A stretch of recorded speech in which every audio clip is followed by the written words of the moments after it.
Chrononaut Leo Mercer is giving a press conference about his historic trip to the dinosaurs when, clear as day, he hears the voice of his crewmate who died there.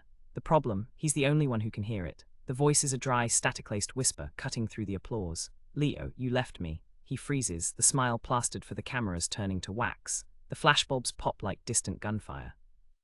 He is a hero, a living monument to human achievement, and he is suddenly, utterly alone in a room of 500 people. 6 hours ago, they draped a medal over his neck. The Chronodynamics Research Institute's atrium gleamed, all glass and polished steel, a shrine to a future he'd touched. Dr. Aris Thorne, the mission architect, gave a flawless speech about temporal integrity and sacrifice. He mentioned Kalen Vance's name once, a solemn footnote lost to the asteroid impact that nearly claimed their pod. Leo had nodded, the lie a cold stone in his gut. The official report was clean, heroic, perfect. But reports don't whisper in your ear when you're trying to remember how to breathe. Now in the sterile quiet of his private quarters, the silence is worse. The room is a cage of accolades. A framed photo of the crew, him, Kalen, and engineer Cho, sits on the desk. Kalen's grin is wide, forever frozen. Leo reaches for a glass of water, his hand trembling so slightly only he would notice. The whisper comes again, not from inside his head this time, but from the corner of the room. "You know what you did." He spins, nothing, just the soft hum of the climate grid. Then the air above his bed shimmers like heat haze off asphalt. It coalesces into a faint, translucent outline, a man's shape, glitching, fragmented. A digital ghost made of fractured light and shadow. It's Kalen, but not. His form flickers, pieces of him dissolving and reforming. One moment Leo sees the familiar curve of his friend's shoulder, the next, a glimpse of fern leaves and cretaceous mud phasing through. The smell hits him then, a shocking intrusion of wet earth, primordial rot, and something metallic. Blood. "You have to see," the echo says, its voice a chorus of broken fragments. It raises a shimmering hand and points at the desk, at Leo's personal data slate. Leo's heart is a frantic drum against his ribs. This isn't PTSD. This is something else, something impossible. A ghost isn't supposed to smell like a forest that died 66 million years ago. He stumbles to the desk, his fingers fumbling over the slate. He pulls up the mission logs, the ones he's reviewed 100 times, the ones that tell the clean, sanctioned story. The echo glides closer, its presence making the lights dim and flicker. It doesn't touch the slate. Instead, its flickering hand passes through the device. A file icon appears on the screen, one he's never seen before, labeled simply, GAP. It's corrupted, sealed behind layers of CI security encryption that should be unbreakable. Yet as the echo's form wavers over it, the file begins to self-repair, lines of code scrolling and rewriting themselves at an insane speed. A video player window opens. It's footage from his own helmet cam, timestamped at the final extraction phase. He sees the chaos of the impact event, the sky raining fire, the pod's alarms screaming. He sees Kalen, not in the pod bay as the report stated, but outside on the ridge. He's waving, his suit compromised, a dark stain spreading on his thigh. Then the feed distorts, pixelates. A 3-minute chunk of time is missing, replaced by a flat, silent error screen. When the video resumes, he's alone in the pod, executing the emergency return sequence, his face a mask of pure, unadulterated terror. The 3 missing minutes, the heart of the lie. A soft chime from his door panel makes him jump. The echo fractures into 1,000 motes of light and vanishes, the smell of the Cretaceous fading with it. On his screen, a security alert flashes. Unauthorized data access detected. Source, Resident Quarters Alpha 1, review initiated.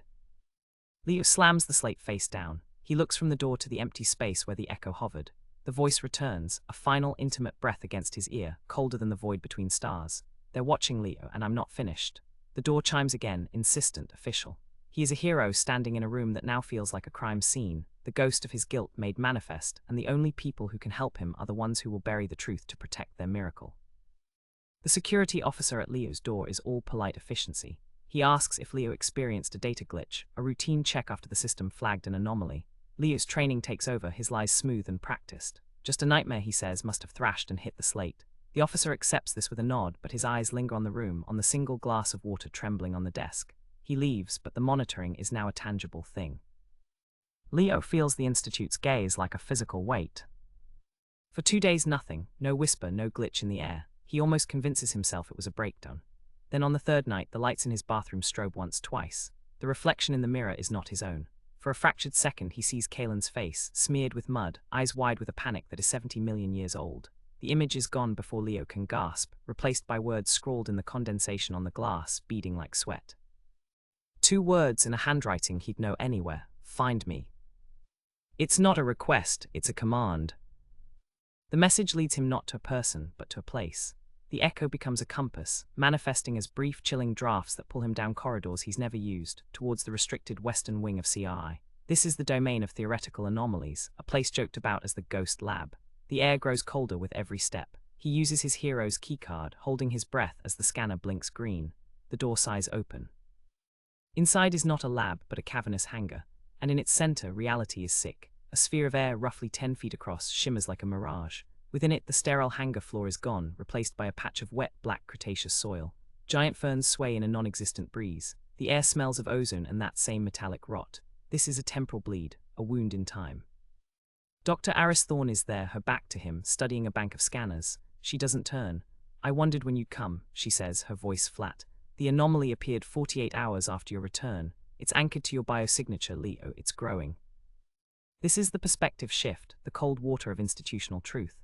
Thorne isn't a villain, she's a crisis manager. She shows him the data. The bleed isn't random. It's cycling, pulsing in time with Leo's stress signatures, with the unexplained energy spikes from his quarters.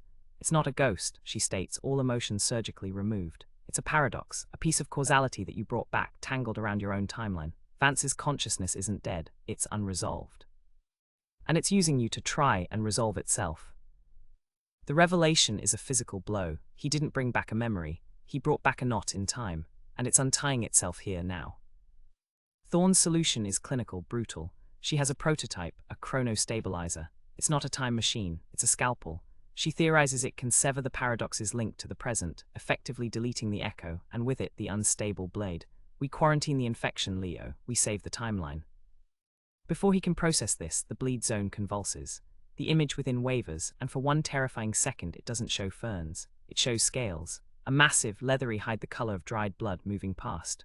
A low, subsonic rumble vibrates through the hangar floor, making the tools on Thorne's table dance. The Tyrannosaur isn't just a memory. It's a potential future, phasing into theirs. Then the echo appears fully for the first time. It steps out of the bleed zone not as a flicker, but as a solid, if translucent, figure. Kalen, he looks at Thorne's machine, then at Leo. His voice is clearer, layered with desperation and static. "She's wrong. That won't cut me out. It'll cut me off. Forever, I'll be lost. You have to remember. You have to finish it." He stretches out a hand, not to Leo, to the stabilizer. His fingers, semi-corporeal, pass through the housing. The machine whines, its displays flashing with corrupted, impossible data. And in that flood of numbers, Leo sees it. A pattern, not a deletion protocol. A bridge, a resonant frequency that matches the gap in the mission log. The echo isn't trying to haunt him. It's trying to send a message. Not to the present Leo, but to the Leo who was there in those 3 missing minutes. Thorne shouts, lunging for the controls. It's hijacking the system. Leo makes a choice. He doesn't stop her. The chronostabilizer screams, a high-pitched whine of stressed physics. Dr. Thorne slams her palm on a kill switch. The machine powers down with a shudder, but the damage is done. The data screen is frozen, displaying a single, looping string of quantum coordinates. The echo of Kalen is gone, but the temporal bleed in the hangar center pulses angrily, its edges now jagged, less like a bubble and more like a tear. Thorne turns on Leo, her clinical calm finally cracked. "What did you do?" "It interfaced with the prototype. It's not just an echo anymore, Leo. It's learning. It's using our tools." Leo can't look away from the coordinates. They're not a location in space, but a signature in time, a resonant frequency. "It wasn't trying to stop you," he says, the realization dawning. "It was trying to calibrate. It needs the stabilizer, not to cut the link, to strengthen it." "That's paradox suicide," Thorne snaps, but her eyes flick to the bleed zone. The patch of Cretaceous soil has expanded by 6 inches. A fern frond, waxy and impossibly real, breaches the threshold and lies on the hangar floor, dissolving into temporal dust after a few seconds. The overwrite is accelerating. She makes a decision. "We're quarantining you, effective immediately. Your biosignature is the anchor. We move you to a shielded chamber we might contain the spread." Her voice is all protocol, but Leo hears the fear underneath. She's not saving him. She's bagging a radioactive source. He's escorted not by security, but by 2 silent technicians in hazard suits. They don't meet his eyes. The corridor to the shielded labs is long and windowless. Halfway there the lights flicker, not a power surge. A pattern. Short, long, short. A distress signal in Morse, from the walls themselves. One of the technicians stops, confused. A wall panel beside him shimmers.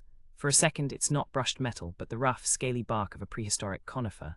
The man yelps, stumbling back. Leo feels it then, a pull, a psychic tug stronger than any whisper. The echo isn't in his head. It's in the building's wiring, in the fabric of the local timeline. it's guiding him.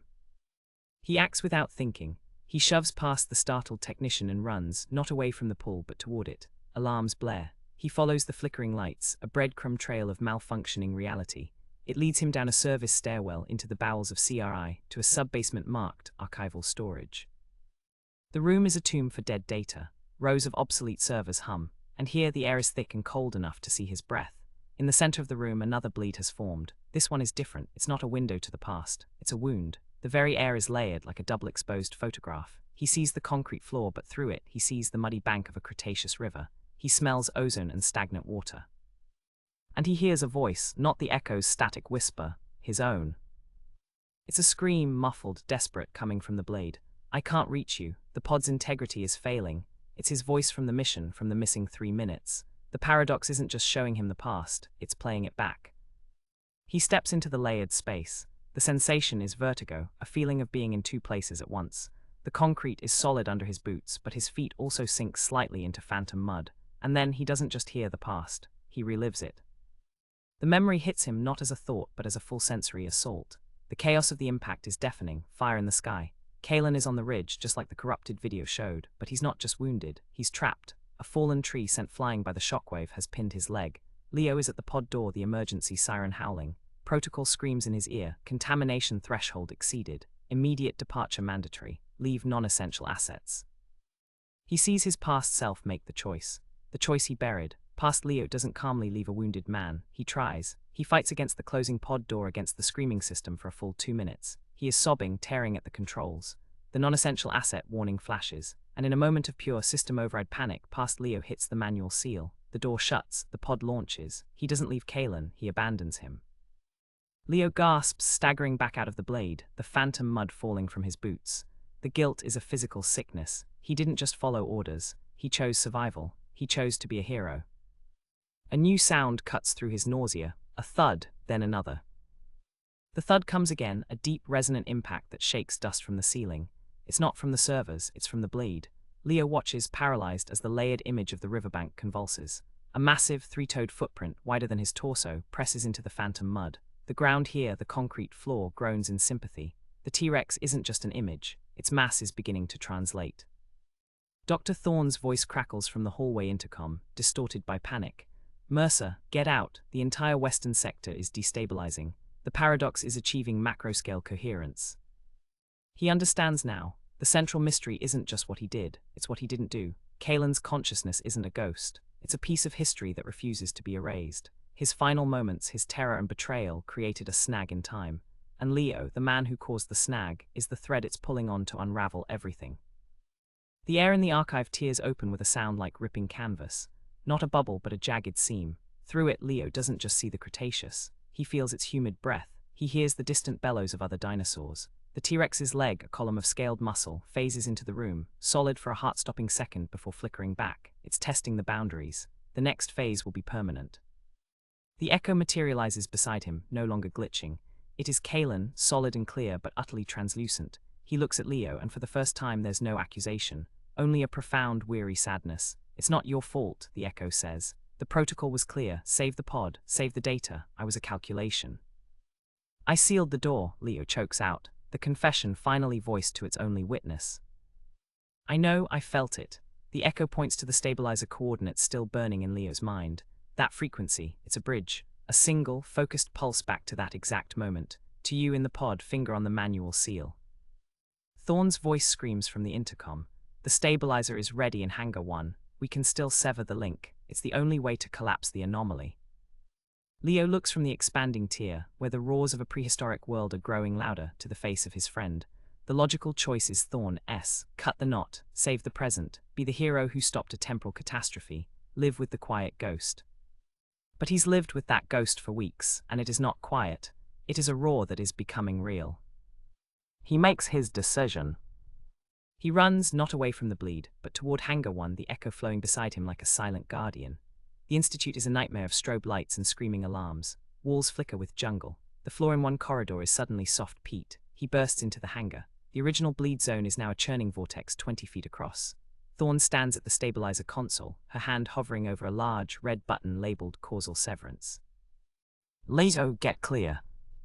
Don't, he shouts, skidding to a halt.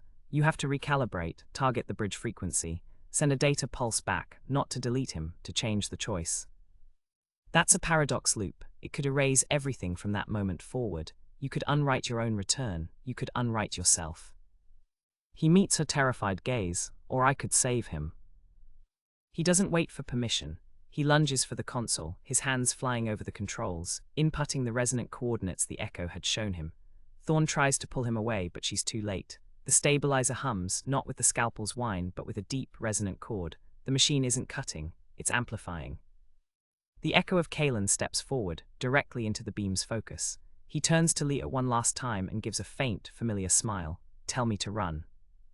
The stabilizer fires. There is no explosion. There is a moment of profound, deafening silence. Then a wave of something that isn't light or sound but pure effect washes out from the machine. Leo sees it all, a cascade of rewritten moments. He sees his past self in the pod, finger on the seal, hearing a new voice in his comms, his own voice from the future, raw and desperate, shouting just 3 words over the chaos. HES alive, run. He sees past Leo's eyes widen. He sees him hit the emergency release, not the seal. He sees him scramble from the pod, back into the hellscape, toward the ridge. The hangar vortex shimmers. The T-Rex's leg, now fully formed and crushing a server rack, begins to fade, unraveling like smoke. The wave of rewritten time hits Leo like a physical force. He doesn't just see the change. He feels it unspooling inside him, a memory being overwritten in real time. The medal ceremony, the press conference, the haunted nights in his quarters, they fray at the edges, dissolving into might have beens. He is being erased from his own victory, and he lets it happen. In the hangar, the vortex collapses in on itself with a sound like a dying breath. The T-Rex's leg, the crushed server rack, the smell of primordial rot, all of it fades into a shimmering haze and then into nothing. The air is just air. The floor is just clean, unscarred concrete. The silence that follows is absolute, broken only by the ragged sound of Leo's breathing and the soft, failing hum of the chrono stabilizer. Dr. Thorne staggers back from the console, her face pale. She looks at the empty space where the anomaly was, then at Leo, her eyes wide with a horror deeper than any dinosaur. What did you do? She whispers. The question isn't about the machine, it's about reality itself. Leo doesn't answer. He's searching the empty hangar, his heart a trapped bird in his chest. The echo is gone. Kalen is gone. He saved his friend, and in doing so, he cut himself out of the timeline that made him a hero. A profound, hollow cold settles in his bones. He waits for the other shoe to drop, for the universe to correct itself and wipe him from existence. But he's still here. The main hangar door grinds open. CRI security personnel pour in, followed by medical teams. They look confused, alarmed by the alarms but finding no crisis. Their eyes slide over Leo without recognition. He is just a man in a jumpsuit standing by a deactivated machine. Then a new group enters, and at its center, leaning on a cane but walking under his own power, is Kalen Vance. He looks older. There's a scar on his temple that wasn't there before, and his eyes hold the weight of a different kind of survival. But he's alive, flesh and blood. He scans the room, his gaze passing over Thorne, over the technicians, and finally landing on Leo. A flicker of confusion crosses his face, then a dawning, impossible recognition. Leo, Kalen's voice is rough, real, utterly human. He takes a limping step forward, but that's not possible. Thorne finds her voice, stepping between them, her scientist's mind racing. Commander Vance, you're supposed to be in medical. The debrief from your solo return was clear. You said you were the only survivor. Kalen doesn't take his eyes off Leo. The pod came back with just me. The logs showed Leo's biosignatures terminated during the initial impact chaos. I saw it happen. He shakes his head, the confusion deepening. But I also remember a voice. In the comms. In the worst of it, when I was pinned, a voice told me to run. It sounded like you, Leo. It's the only reason I'm alive. The logical twist settles over the hangar, cold and elegant. The paradox didn't erase Leo. It created a branching path. In this new, stable timeline, Kalen was rescued. He returned alone, a hero who survived against impossible odds. Leo Mercer, the first Chrononaut, is listed as the mission's tragic loss, died in the line of duty, a footnote. But the act of sending the message, of creating the loop, anchored Leo here, a living remnant of the erased timeline, a Chrononaut's echo. Leo understands now. He is the paradox, a man out of time from a story that no longer exists. Thorne looks from Kalen's solid, real presence to Leo's fading significance. She sees the truth in the data streaming to her wristpad. Leo's CI identifications are glitching, his access rights reverting to default. The Institute's memory of him is deleting itself. The timeline has reconciled, she says, her voice hushed. It chose the path with one survivor, not two. You don't belong here anymore. Kalen steps past her, ignoring his cane, and grips Leo's arm. The touch is solid, confirming, "You saved me, you gave up everything." Leo manages a faint, tired smile. He feels lighter, the guilt that haunted him replaced by a different, quieter weight. "I got a friend back, that's a better legacy than a medal." Security moves in, not with hostility, but with a cautious, bureaucratic confusion. They are responding to the anomaly of his very existence. Thorn gives a small, almost imperceptible nod to a side door, the one leading to the service tunnels, away from the official records and the staring eyes. Leo takes one last look at Kalen, at the living proof of his choice, and then turns. He walks away, not as a hero, not as a ghost, but as something entirely new. The service tunnel is cold and silent, a stark contrast to the chaos left behind. Leo walks, his footsteps echoing in the concrete throat of the Institute. He feels untethered, a photograph fading from its edges. The weight of his choice is absolute, but so is its rightness. He saved Kalen. He let the hero's story die so his friend could live. That has to be enough. He reaches a heavy exterior door, marked for maintenance. He expects it to be locked, but the handle turns easily under his hand, as if the building itself is politely showing him out. He steps into the sharp clarity of a near-future dawn. The city skyline gleams in the distance, untouched by dinosaurs or paradox. He takes a deep breath of clean, present-day air. And then he feels it, a faint, familiar resonance like a tuning fork struck in his bones. It's not the echo, it's something else. He looks down at his own hands, half expecting to see them glitch. They're solid, but the world around him shimmers, just for a fraction of a second. The parked vehicles in the lot phase from one model to an older one and back. A tree sapling by the fence flickers, becoming fully grown, then a sapling again. The timeline isn't stable, it's settling. He hears the crunch of gravel behind him. Dr. Aris Thorne stands there, her lab coat swapped for a civilian jacket. She holds out a small, nondescript data drive. "The Institute's records are reconciling," she says, her voice low and urgent. "Your biometrics are purging from the system. Your quarters are being reassigned. In a few hours, Leo Mercer will officially be a casualty of the Vance expedition, a name in a memorial plaque." She pauses, studying him not as a scientist, but as a witness. But matter and memory don't just vanish, they displace. Leo takes the drive. What is this? Everything from the original timeline. The medal ceremony footage, the press conference, your private logs, the security feeds from your quarters showing the Echo's first manifestations. She meets his eyes. Proof that your story happened, that you existed. "Why?" Leo asks, the word heavy. "Because a paradox isn't an error," Thorne says, her scientific fervor returning for a final chilling thesis. "It's data. You didn't just send a message back, Leo. You created a causal loop so perfect, the universe accepted it as truth and wrote a new present around it. But you, the catalyst, you're a piece of original data that couldn't be integrated. You're not a ghost, you're a remnant, a living fossil from a discarded timeline." The implication hangs in the air, more terrifying than any dinosaur. He is an artifact, and artifacts are studied. "What happens to me now?" Thorne looks back at the imposing CRI complex.